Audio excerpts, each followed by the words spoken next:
Hey guys, Aaron Miles here with On Tilt Gaming, going to be bringing you my full set review of Echoes of the New World. This video was sponsored by our friends over at Volt Magick. If you're looking to get singles from this set, Echoes of the New World, I'd highly recommend stocking up on Severing Winds. Volt Magick has Echoes of the New World available for order on their website, voltmagick.ca. For our Canadian viewers especially, you can save a decent bit of money on shipping by checking them out. Their information is available in the description and on otgaming.com. So, jumping into the set review, gonna do this way. On the Force of Will database, going to be going through this card by card, telling you what's good and what's bad. For example, Ancient Bauble. This is one of the bad cards in the set. Not going to have to spend too much time on it. One of the tricks that we saw in the white color this set was blocking tricks. A lot of things that recover and then get +2/+2 when they block. It's a fucking awful mechanic, and all the cards that involve it are terrible, such as Ancient Bauble. Then we go on to Arla, Flying Ace. And I also don't like this card. It's a 3-mana 7/8 that makes it understated. You have to pay 200 life to deal 200 damage to an attacker or blocker. Pretty irrelevant ability for the most part. And it's an Angel, sure, but I never really see myself pulling this out over the Vingolf 3 Arla. And overall, just not finding any room for this in any kind of deck, even the tree deck where you get to pull this out for 2 mana, and it's just not good. Then we have Arla's Blackwing Guard. Awful. The Will of Despair and Will of Hope archetypes both are pretty undersupported, so a lot of the things that kind of get buffs if you have one or the other are awful, such as this 6/8 flyer if you played a Will of Despair on turn 1. It's not good. Like, you're never going to play this. Then we have the Book of Light. This is probably the worst ruler in the set, because the Will of Hope cards overall are worse than the Will of Despair cards. I'd actually have to go, I'm not gonna lie, I don't know which of like the red and like blue cards are Will of Hope and which ones are Will of Despair, but I know that pulling them out of your side deck is largely irrelevant. We can go to the J-Ruler side here. Sure, it's indestructible, but who really cares? It's a bad ruler. It flips back to the other side when the card that you pulled out died, but then you're kind of clogging up your sideboard with cards that you could just main deck and pull out with like Kaguya's Moonbeam Butterfly, which shouldn't be too hard for you to do because you're probably playing white in this anyway, because all of the Will of Hope support cards are mostly white, and this only color fixes for the Will of Hope Resonators, so you still want to be playing white. So, might as well play Butterfly and just not play this card at all. Easily the worst ruler in the set, followed very closely by the Dark Book, which I will get into later. So then we have Grim. This card I actually do like. It's like a better Blessed Holy Wolf, it's the same cost, it's got one more stat on each side, and then if you kill the addition, then you actually get to search your deck for a Fairy Tale, which seems largely irrelevant, unless you're playing Lumia Hook, in which case you get to search a Captain Hook. Probably not a card for the main deck, but definitely something to consider in your sideboard if you are playing Green, White, Blue Lumia Hook, as I know a lot of people are looking to do again, now that Levitine's been banned. That was like one of the big boogeyman decks before Levitine and before RDE came out, and Prescia kind of took over. So now that is theoretically not a huge issue anymore, people can kind of go back to that. And this is definitely a card that's going to help you out. For the most part, you're just going to be popping like Wind Secluded, which isn't a card that Lumia Hook had problems dealing with anyway, but the ability to just search a Captain Hook for free, absolutely fine. And if they ever play anything else like a World of Madness, like you can flicker this guy and, continue to kill it. But outside of like Lumia Hook specifically, I don't think this card is going to see a lot of play. Light Dragon Egg, this card's awful. If this card was green or black, this card would be good, but because it is neither, this card is bad. Lumia, this card's also pretty bad. It's a 1-drop that you don't want to play on turn 1 because you're not going to really get anything back when you call your first Lightstone that way. The getting back Magic Stone thing's a little weird because there's like no way for you to kill off your own Magic Stones. So overall, not a huge fan of this card. It's the attack is weak, the defense is weak. It's just I don't like it. Millium, this guy would be good if Will of Hope was good, but as I said earlier in the video, Will of Hope is not good. And I don't think Will of Hope and Despair are like mechanics that they're really going to continue on with going forward. So this guy's just not good, and he's not going to get better really. This card's also not good. Sure, it releases the seal of the light cards and spells, but for the most part there's no light seals that are relevant. The best one is probably on Milliam, as we just saw, and he just gets himself barrier, but then you're playing a shitty 4/7. These are just not things that you want to be doing with your mana with your early turns in the game. You're going to get blown out by pretty much anything if you, like, curve into these awful resonators that don't do anything. And then, once again, she has that janky blocking mechanic that I was talking, like the block and buff mechanic. That's just not good. Release. I actually love this card. Love, love, love this card, especially because Heteroclite Excalibur says exile target resonator. I think Release is a very good card. I don't know that it'll see main deck play, but I do think it'll see, you know, side deck play in a lot of things.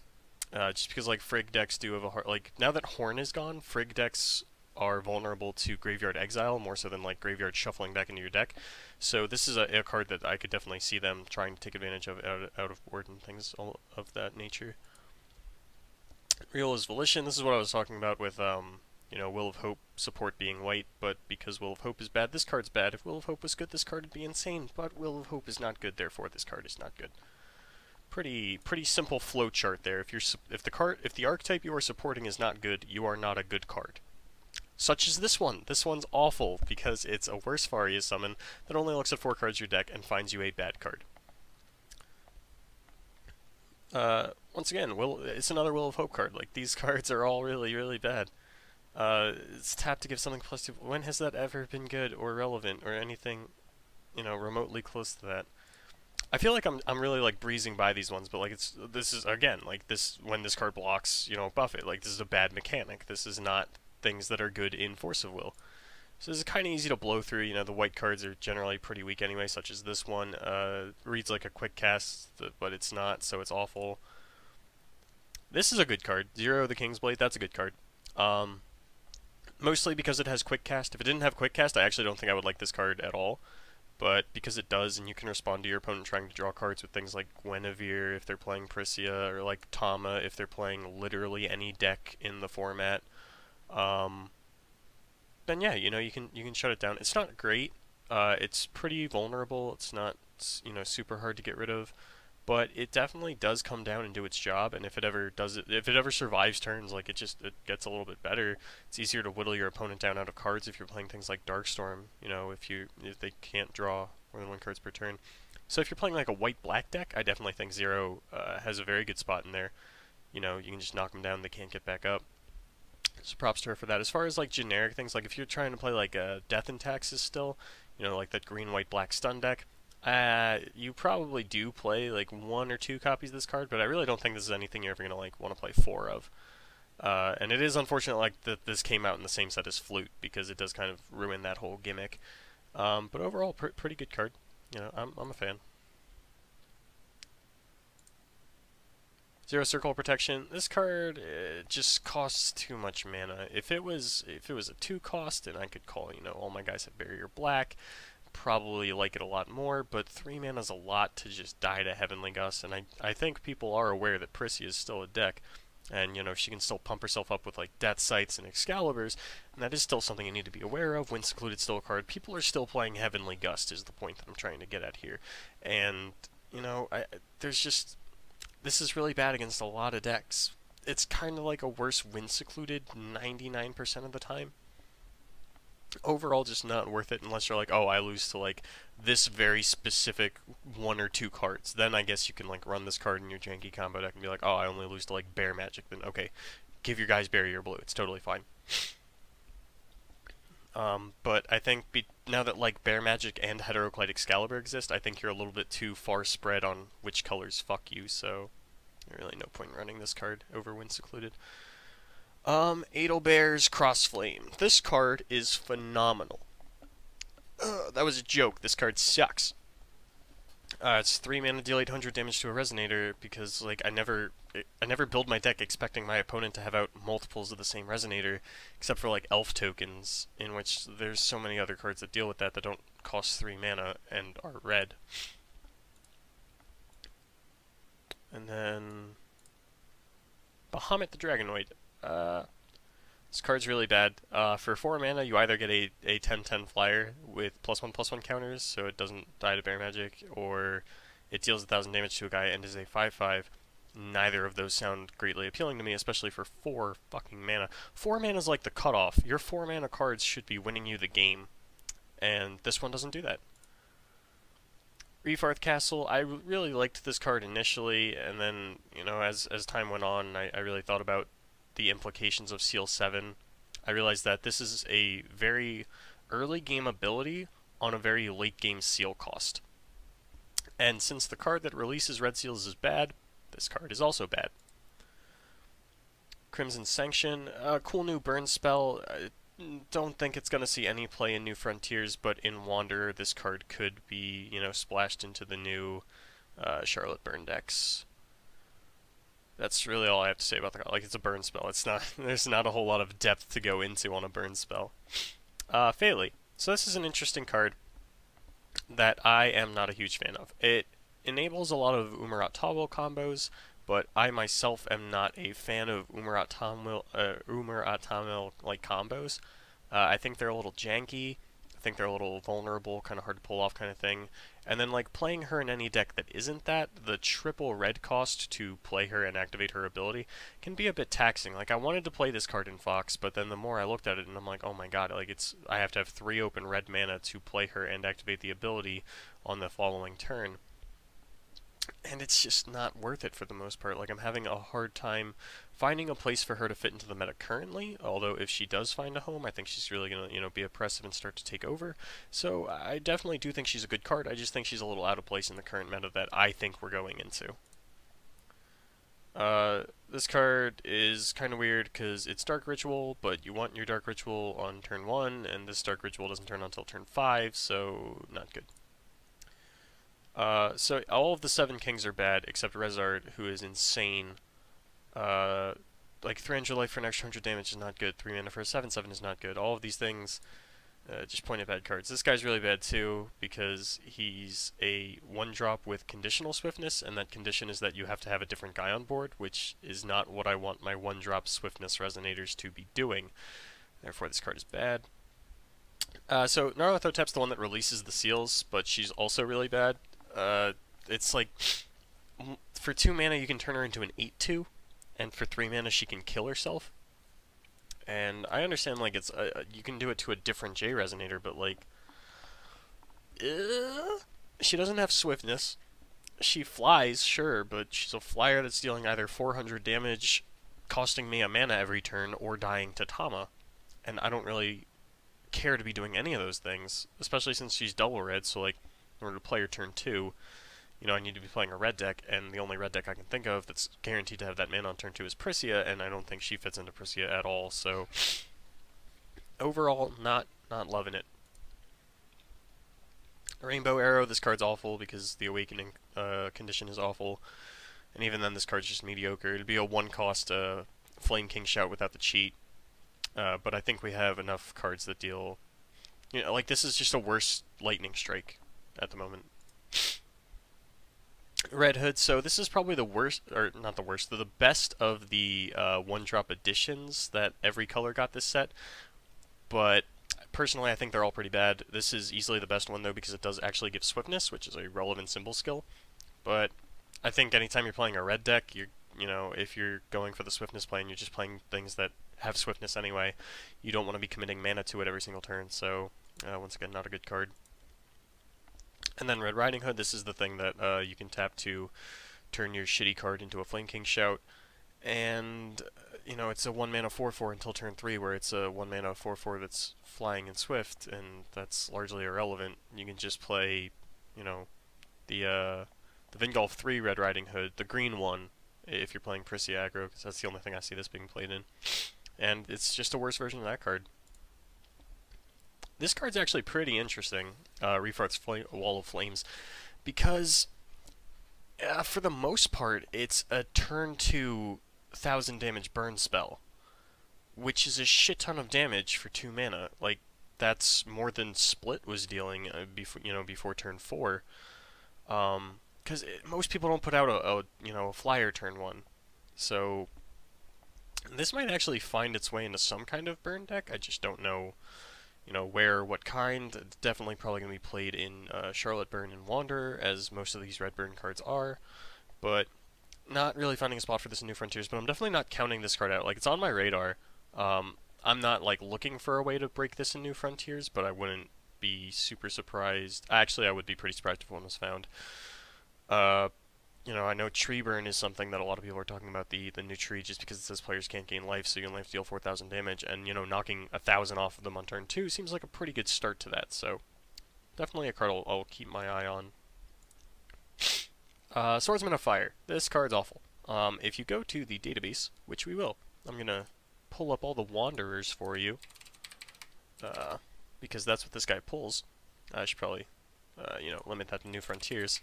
Just taking a little sidetrack here because this card is so integrated into Wanderers. So here we have a bunch of rulers, the backside of a shift card, more rulers, a card that's only good in Kaguya 4, a bad card, a bad card, a bad card, a bad card,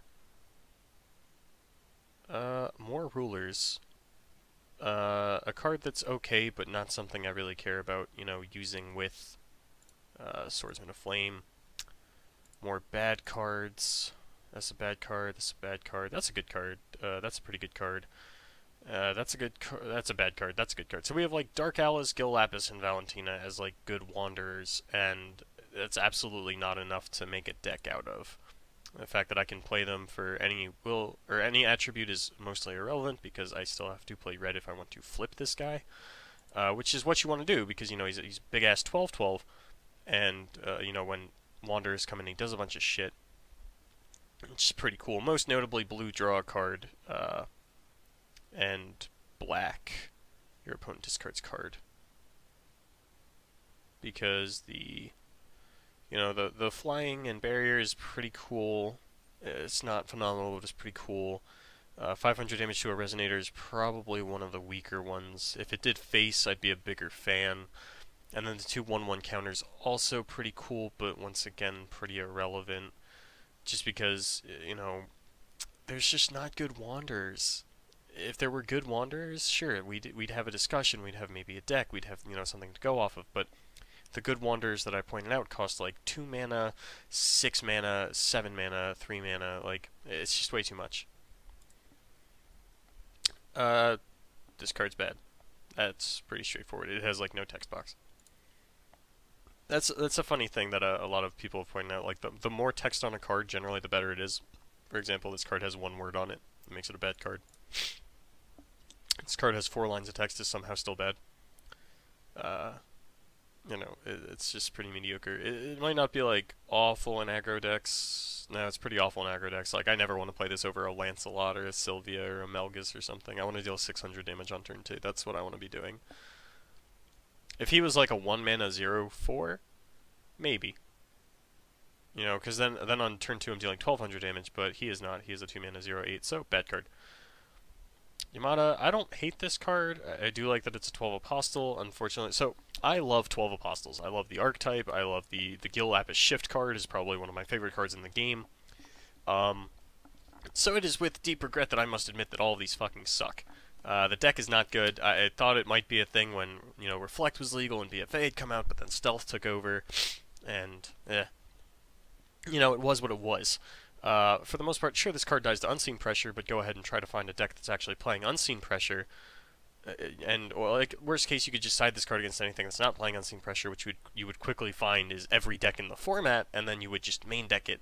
But it doesn't give 12 Apostles anything that they were, like, missing. Like, they had burst damage, they had Leviathan, they had Behemoth. Like, this doesn't really add it. Sure, it gives them a board wipe, but it's mostly irrelevant. Yeah, excuse me. Okay, so now we're getting into blue cards. Blue cards are more interesting in the set. We got red and white out of the way, probably the 2 weakest colors of the set. So now we get into Aramin, the Wicked Spirit Eye. I don't see this card being played in anything. Sure, it's a cool cheeky ability, but it just doesn't have a place in the meta, you know, right now. Now we move into Alice Girl, the Blue Planet, first Resonator with a God's Art. As people have pointed out over Facebook for the last few weeks, named God's Arts can only be used once per game, and this God's Art has a name, it's Azure Bonds. So you should never really play more than one of this card, because you can only ever use the God's Art one time. You know, it's pretty good. It's a vulnerable card for sure. like, you could call Bear Magic and then get Excalibur or Space-Time Anomaly, and then, like, you could call Anomaly and get Bear Magic, and then, you know, it's just very vulnerable. Although I am glad that it exists, you know, it's a pretty cool concept. It's just way too vulnerable a card, unfortunately. It'd be even worse if it was a 5/5. If it was a 5/5, I don't even think I'd bother with this card in a lot of decks, but because it is a 5/6 and doesn't die to one anomaly tick or like a lightning strike, I think you're in the clear. But overall, it's a decent card. This is probably like the bar for what a card has to be like decent and playable as a 2-drop. And then we get this piece of shit. So everybody's been asking me, like, what about the banned cards? Like the chase banned cards, you know what I mean? The Charlotte, the Alice, you know, the other ones. And Alice is the only playable one. And then Charlotte's the second most playable one. And Charlotte is super hot garbage because there's not a lot of proactive chance that I care about playing that have a colorless mana cost. Like, sure, my Keen Sense costs 1, but if they just kill my Charlotte before I feel like Keen Sensing anything, you know, it's largely irrelevant. And then it comes back to the 500 defense thing. You know, it does to 1 tick of a space-time anomaly. Not a huge fan of that. Overall, I just think this card's pretty bad. Sure, Sorcerer's Apprentice is good in Hearthstone. Hearthstone's a very different game. Mage has a lot more spells than we play in Force Will, so I don't like this card at all. Charlotte's Water Beast Construct. Once again, don't like this card. It's a 3-mana 6/6. It's just not good. Cheshire Cat Phantom Thingy. Not a fan of this card either. There's like probably some kind of gimmick you can do with it, but for the most part, this is not a card I want to draw every turn. This Detachment, I actually kind of like Detachment. It's a blue Zero's Magic Light that puts the Resonator into the top or the bottom of the deck instead of the graveyard. It always costs 2 mana. Overall, I don't hate this card. I think it's pretty cool. I think it's something that blue decks were definitely lacking that they have now. But I don't think it's phenomenal. You know, if it had Remnant, I'd be mad because I hate blue cards with Remnant. That's my thing. Like, I hate blue cards with a Remnant. I think they're all disgustingly broken. Bear Magic, Space-Time Anomaly. That's it. That's the whole list. That's all I care about. Those cards are disgustingly broken. And I'm really glad that Detachment didn't make me have to put up with them for another year. Like, obviously Bear Magic is this set, but, like, Bear Magic and Anomaly is what really kills me. Like, Bear Magic's not that great without other removals, so... Detachment, definitely think this card's solid, though. Flute, tap, draw a card. That's a good thing. This thing really kind of useless without Flute's Water Dragon. I mean, sure, like, later in the game, you know, you'll get to draw a card constantly. The enter ability of it is kind of interesting. You know, you get to put all non-magic stones that were put into your field from your graveyard this turn into your hand. That doesn't include spells, because spells go from the chase to the graveyard. And then it releases the seal of water cards and spells, which is actually a huge thing, because the water seals are pretty good. And you can flip her back to her ruler side, so she does have a bit of evasion. Like, overall, this is probably the best ruler in the set. Probably also the only playable ruler in the set. So it's like the Arla of this set, the BFA Arla of this set. You know, it's the one playable ruler, but having a little trouble personally finding a list for her that I like. You know, every time I'm like, oh, I'll just build, like, you know, like bug control or like green, blue, white. Like, I just find a different ruler that does it better, because she is a little mediocre if you don't have out the dragon. And her J ruler side overall is kind of weak. Like, sure, you get, you know, you unlock the seal abilities, but then, you know, you're just kind of calling a stone every turn after that, or like attacking with the 700 body. It's not super relevant. Like, she's just a little underpowered in too many areas to really be oppressive, I feel. Plus, she loses to 0. Flute's Awakening, and when I say she loses to 0, because I know someone's going to fight me on this, like, yes, you can, you know, draw for turn, call a stone with your dragon, and then on your opponent's turn, tap her to draw a card. But the problem is, pretty much every other card in your deck probably says draw a card, so you still lose to 0. That's what I mean by that. Flute's Awakening, I don't like this card. It's pretty irrelevant. It just untaps the guy for a blocker. This is like another blocking trick. Like, sure, you draw a card, what the fuck ever. Of course it has to replace itself. It wouldn't be a card otherwise. But, bad. Flute's Water Dragon. This is the thing I was talking about. It's a 5/8 with the seal unlocked, which is pretty cool. This card I liked a lot more before the Lavehorn ban. So I was thinking, I was talking to a bunch of my friends about how if Lavatine got banned, I would probably play Valentina 2.0. Because Barrier of Shadows probably falls out of the meta. the most relevant part of Levitine for Val 2 was tap, reduce the cost of your God's Arts by 2, which Excalibur also does. So I was like, cool, I get to play Flute, I get to like call a stone and then still attack with Valentina, and all this cool stuff, but then Horn got banned and you can't Hydro Horn loop anymore, so I don't want to play that deck, but I do think Flute opens up a lot of possibilities for cool stuff like that, like rulers like Flute, rulers like Val 2, that, you know, want to be calling stones, but also doing other things with their rulers. I think this card is going to get better as time goes on. We have a whole nother cluster of rulers that could have potential tap abilities.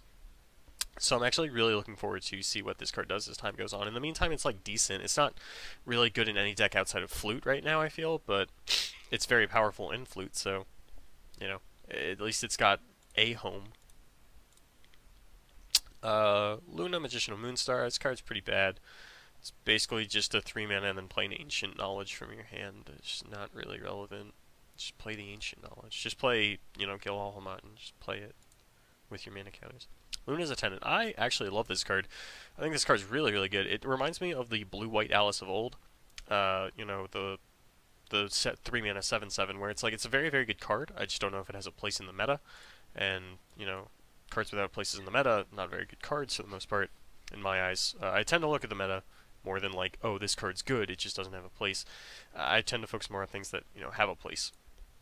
And at the moment, this one could have the place in like side decks against control if you're playing like a green-white-blue deck, or even like a black-blue deck if you want to like protect your Abduls.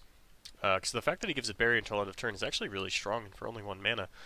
Overall, I really, really like this card. I think it's pretty solid. I don't think you throw it down on turn 2, but like later in the game, if you're like, okay, I need to like protect my Abdul, either the old one or the new one that says, you know, Resonance, Darkness, Magic Stone, your opponent discards card.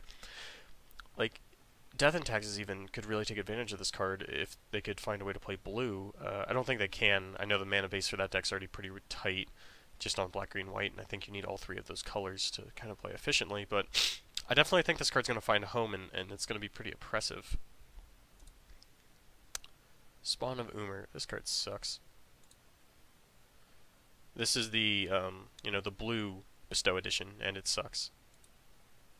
The Blue Planet. I don't like this card. Sure, cards in your hand gain quick cast as long as you have 7 stones or your Flute is flipped, but it just doesn't feel super relevant to me. Maybe if Severing Winds like takes over the format really fucking hard, and there's a Flute deck that just like is borderline playable, and then it's like, okay, I'll just like play my Captain Hook on your turn, so you can never Severing Winds me, but like that's probably not going to happen. You probably still don't play around Severing Winds super well at that point. You just run like other counter spells. Cheshire Cat's Assistant. This card was good. There was the FTK with this card, but now that there is not, this card's pretty butt. You know, in Wanderer, the FTK does still exist, so we'll you know, I'll take a look at that in a separate video kind of thing. But for New Frontiers, this card, not good. Truth of Time, this card's also not good. It's 1 mana, draw 2 cards if you have 6 stones. Just totally whatever. It's 6 stones, I don't really care about playing this versus 4C, like, yeah. Umarat Tawil, this card has a lot of combos that you've probably heard of. I'm not going to get into all of them. Overall, I think this card's not that great. I think it's a little hard to bring out. I think it's kind of vulnerable. Sure, the Phaley combos and shit are like cute, but overall I don't think these are like decks that you're gonna see consistently do well at GPs and need to actually worry about. So, eh. That being said, it is important to like recognize that, you know, these combo decks do exist and like you could potentially lose to them. You know, you just have to, you know, kind of build with them in mind, like recognize that they exist and then don't lose to them. That's a problem that a lot of players run into, is like they don't respect that things exist and they just go, oh, I can just play this anyway. Like people that would build like decks not respecting Priscia, sure, like Umar's not on that level, but it's the same kind of concept. Like you just have to be aware it exists and then you'll never lose to it. New Fog, Confront the Unknown. 2 Resonators can attack, draw cards. Card's pretty good. I think Turbo Fog, or just any kind of fog deck, you know, could use this. It's a cool tool. It draws a card, sure. You have to do it a little preemptively, because you have to say they can't attack rather than you can't take damage, and then it doesn't stop Jays, but with Levitine gone, it's not as much of an issue. Excuse me. So overall, you know, a pretty good card. I just don't really think that that's the direction that the format's heading, but something to keep your eye on for the future. Yeah. Fairy of the Malefic Tree. This card sucks. Because it doesn't have flying and target attack. Even if it did, it probably wouldn't be great. So, Fox Spirit. Had a lot of questions about this card. People have heard me openly talking about Fox. I recently topped a Grand Prix playing Fox, so let me tell you right out the get-go, this card is not good. So the thing about Fox is that it's really not about finding a one-drop that's the right color. It's about finding enough one-drops that replace themselves. This card does not replace itself, therefore it's not a good card. Like, I don't want to just play a card that doesn't do anything and then throw it into the meat grinder of Fox and have it pop out a Chimera. Like, I need my one-drops to say draw a card. I need my one-drops to say when this card goes to the graveyard, pay 100 life, put it back in your hand. Like, one-drops that don't replace themselves are not good. Sure, I can pull this out of my deck with a fucking 4-mana piece of garbage, and then if I ever draw this thing, I just put a gun in my mouth. Like, it's not good. This is not the direction you want to be taking Fox. This doesn't solve any of the problems that Fox has been having. It's just not something that fits into the deck. You know what I mean? I hope you know what I mean. Like, I just don't like it at all. It's not something I'm going to waste my time testing even. Yeah, that's really that. This card is an oxymoron. I'm tired of them printing cards that say, when this card enters your field, remove target Darkness Resonator from the game. Because all I want to do is find a way to kill Abdul in green colors, and they keep printing cards that lose to Abdul. Heaven Spirit Tree, this card sucks. Pretty straightforward. Not a good card. Interdimensional Space. This card would be cooler if there were more Wanderers. Like, because it does so much for Wanderers, you know, let's pay one less, makes them a lot bigger. If we had a lot of, like, 2-drop Wanderers that were, like, colored thing and then colorless cost, like, this card would be insane. But we don't, so it's not good. Leaf of the Malefic Tree, also bad. You know, you're paying 200 life to get an extra 100 damage. It's not what you want to do. This is the green Bestow edition, as I was talking about there, all bad. The red one is the best, and it is still bad. That's just the way the cookie crumbles. Melfi, Child of Refarth. I think this card is kind of the one thing that makes me feel like Featsing Elves might be a thing in the future.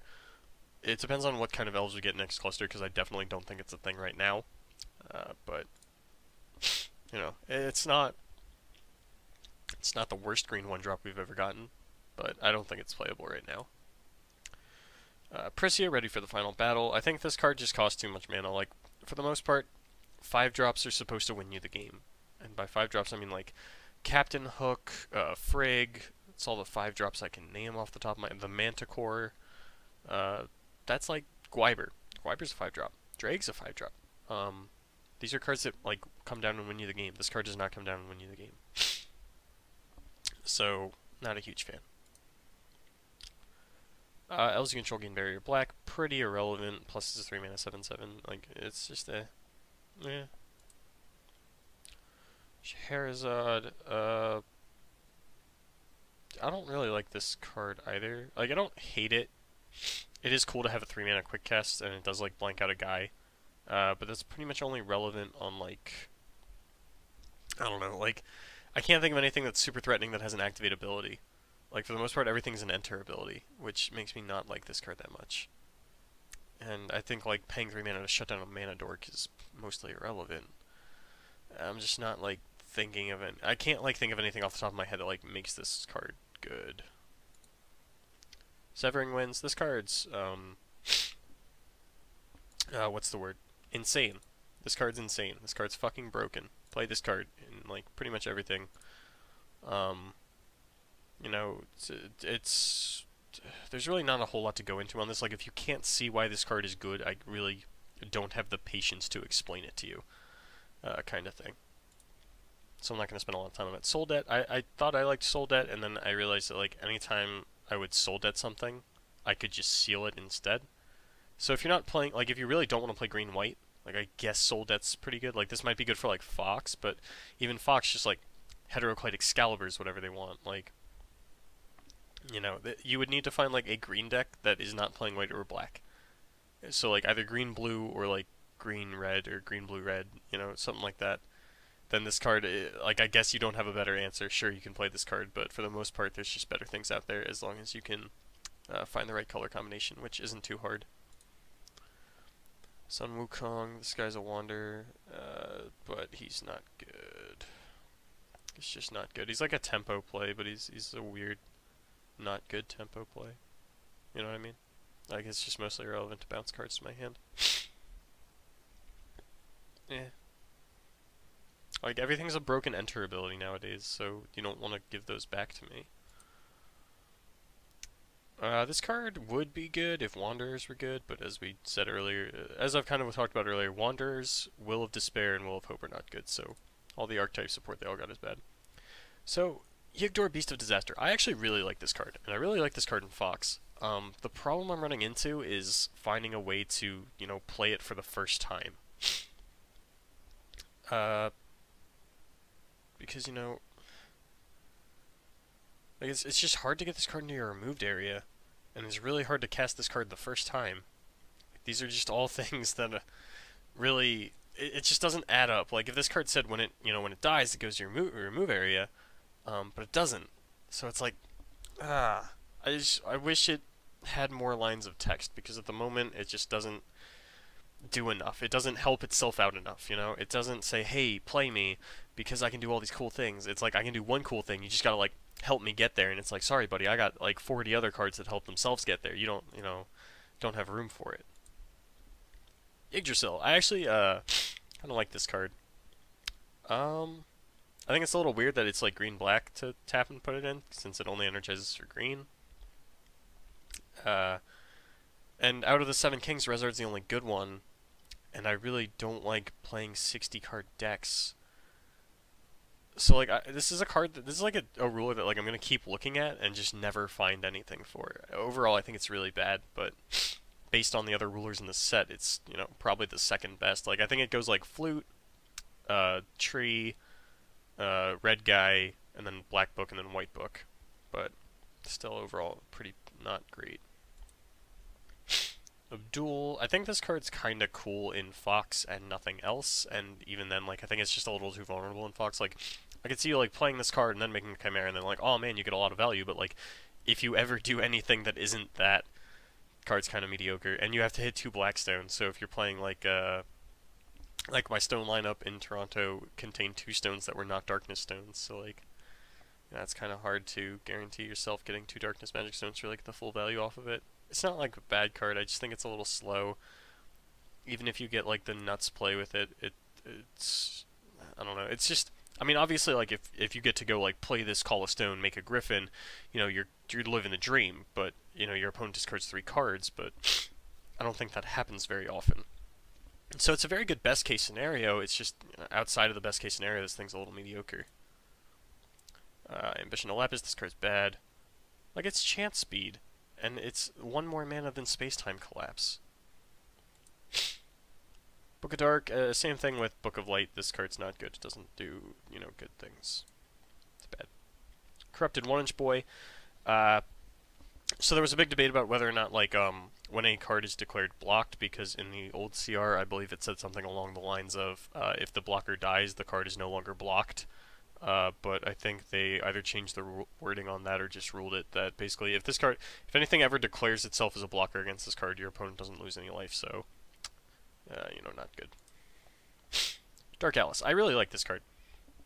I don't know why the fuck she's a Will of Hope, but I really like this card. It releases the Seals of Darkness spells and cards, which is relevant for, like, Neo Barrier of Shadows and nothing else, if I remember correctly.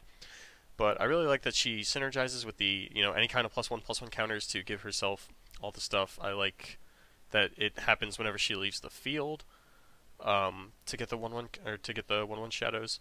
Overall, I think she's a really solid card.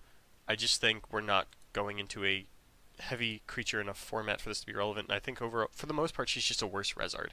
Like, if Rezard wasn't printed, I would love this card even more. But Rezard was printed, and I think the next card is Rezard. Nope, it's Demonic Dead. So let me go back to Dark Alice for a second. Let me say my thing on this.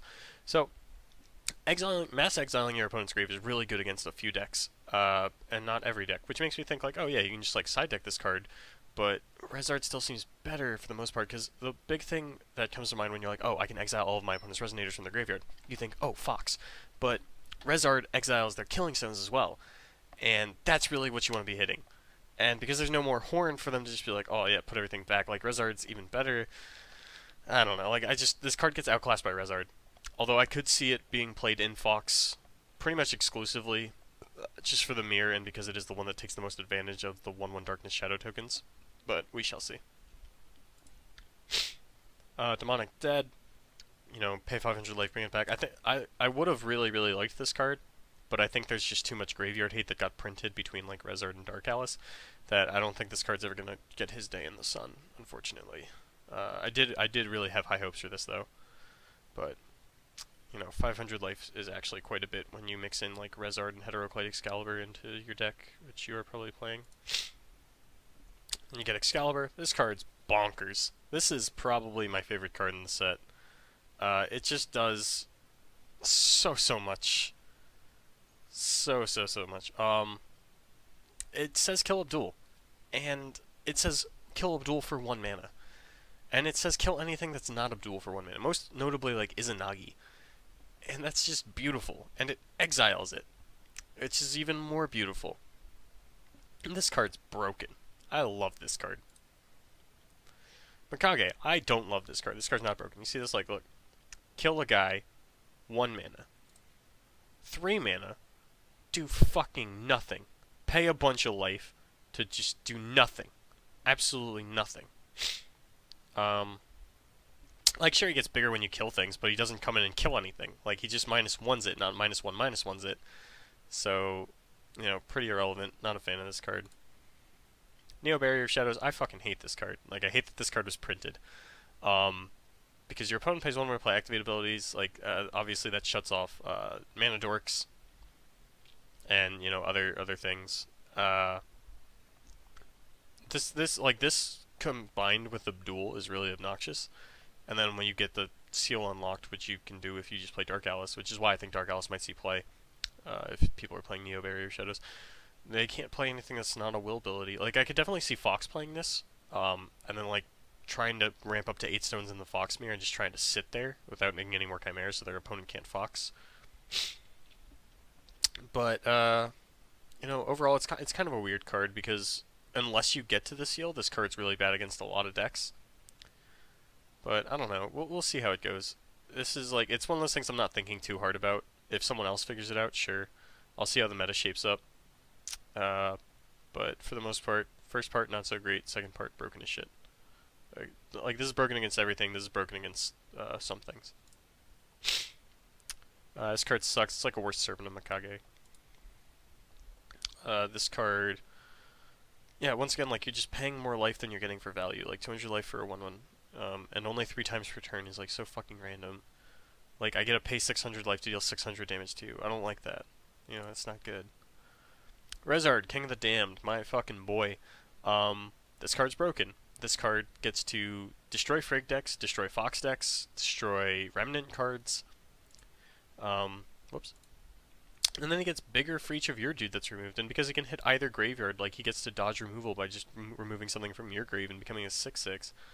You know, things of that nature. Like, this card's just really good. There's so much you can do with it. And it's one of those things that, like, you're going to have to sit down and, like, play against it before you can really realize what I'm talking about if you're not getting what I'm saying just, you know, from me saying it. But as soon as you have to, like, sit down in a tournament and play against this card, if you're playing anything that tries to even touch its graveyard, like, you're going to realize real quick how awful of a time you're going to have against this card.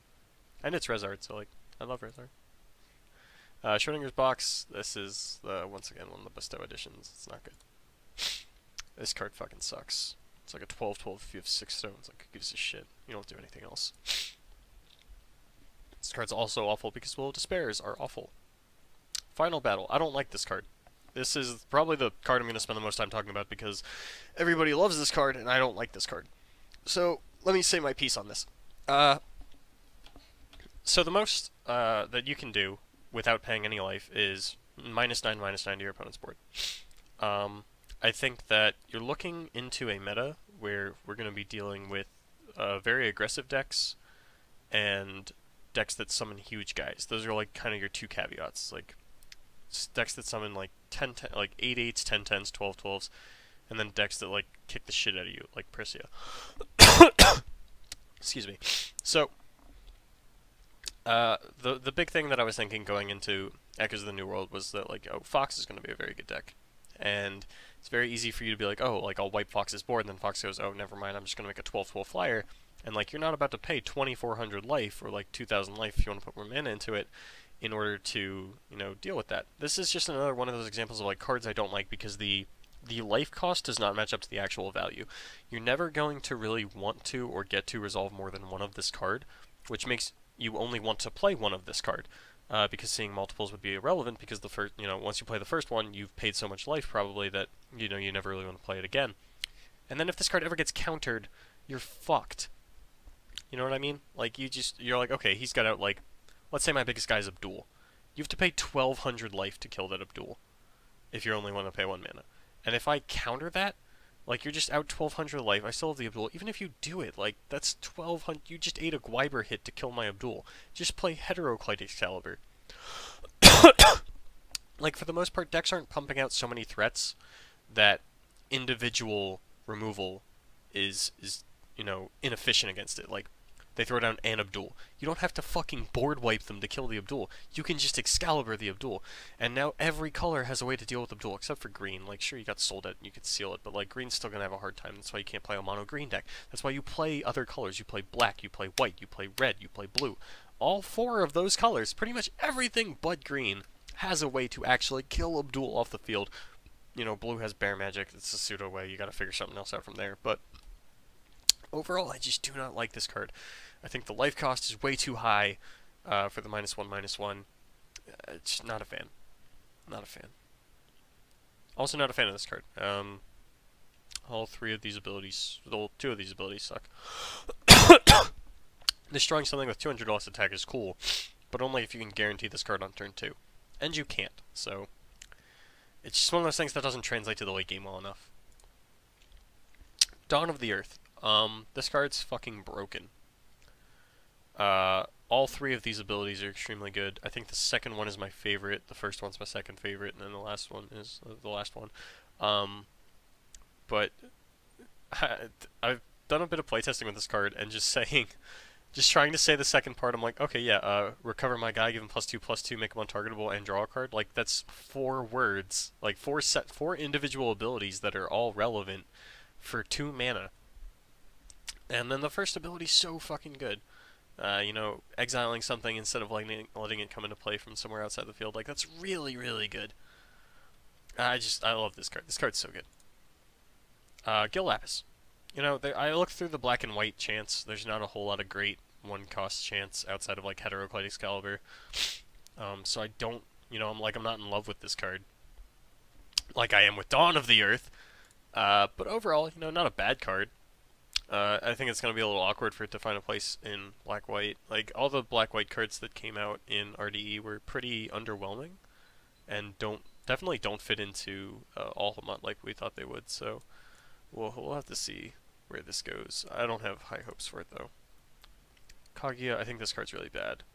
Seal 10, you're never really going to get to unless you're playing Flute, and then I don't think you really care about, you know, putting cards from your grave into your hand more than drawing cards. It kind of turns into like a pseudo-Necronomicon at that point, but a worse one, and it requires you to have 10 stones or a flute flip. Like, it's just not good. This card's really bad. I really shouldn't have to... Like, red-blue's just such an awkward color for this guy to try to fit into. This card is awful, as I was talking about, because I think the foxes are awful, and if you're not playing the foxes, you don't want to pay 4 mana for an 8/8 that gets a stone when you play a Chimera. Like, just make a Griffin. This card's pretty bad, you know. It's like it's a 7/7 flyer at Seal 4, but then like resting 2 guys to rest a J Resonator is just not relevant, like ever. Priscia, or Sylvia, sorry. Saw red green, thought Priscia. You know, target J Resonator can't block, whatever. Like, you're a 2 mana 6/6, you just die to a 12/12 flyer, and sure you can like say, oh, that 12/12 flyer can't block, but like then it can just attack you on the backswing. You know? Like, it's like a free 600 damage, but you could just play like Bombardment or something. You know, do it at instant speed. I don't know. I don't really like this card. This card's also bad. You know, it doesn't... Like, it's got protection for itself, but for the most part, things die to, like, minuses, or, like, just get auto spot removed. Like, nothing outside of Resonators kills things by doing damage to them, so the protection on itself is mostly irrelevant, and, like, 4 mana to get, you know, protection at your life total is kind of irrelevant. And it's, like, the color of both of the fogs, so maybe it'll see play in, like, fog, but I don't know. And then Valentina. I really, really loved this card, but, you know, with things like Rezard and Dark Alice coming out, I just don't think it's going to be nearly as good as I wanted it to be. But it really depends on how much Grave Hate people actually end up playing in the format. I definitely think this is something to keep on your radar, though. Especially since it's like 7 mana, and it's like blue, so you can like Castling an Omid into this if you're playing Blue Fox, but we shall see. Then Viola, I don't like this card. I think it's pretty, like, it's just too random. I don't want to play Hearthstone, I want to play Force of Will. And red-black is like an awkward color combination for this to be in, because for red, black, and 2, I want to throw down Blazer and just hit them for 1,000, you know? Machine Machina, this card sucks. All 3 of the colorless cards are absolutely terrible. This card's pretty terrible. We just don't have enough dual color cards that have, like, in order to justify a stone that is only playable on them. Because, like, for the most part, if you're playing a deck with a lot of dual color cards, you also have, like, a lot of, like, low drop single color cards that you want to play on turn 1. I'm thinking of Fox specifically for the most part, and, like, you know, there's nothing you can do with colorless mana on turn 1 in, like, any deck. So, stones that are bad to hit turn 1 generally should not be played. And then this card's so fucking random. I don't understand why this was printed, but, I mean, I don't think I'm ever going to play it, but, like, I'm not, you know, mad it exists. Like, it's whatever. And then the basic stones. And then tokens from the set. Kind of like those. Well, ooh, the shadow tokens are pretty cool. I like that. I like this one. It's pretty cool. So yeah, that is it. That is my set review for Echoes of the New World. Hope you guys enjoyed it. Once again, check out voltmagick.ca for all your Echoes of the New World needs. And until next time, I am Aaron Miles with On Tilt Gaming.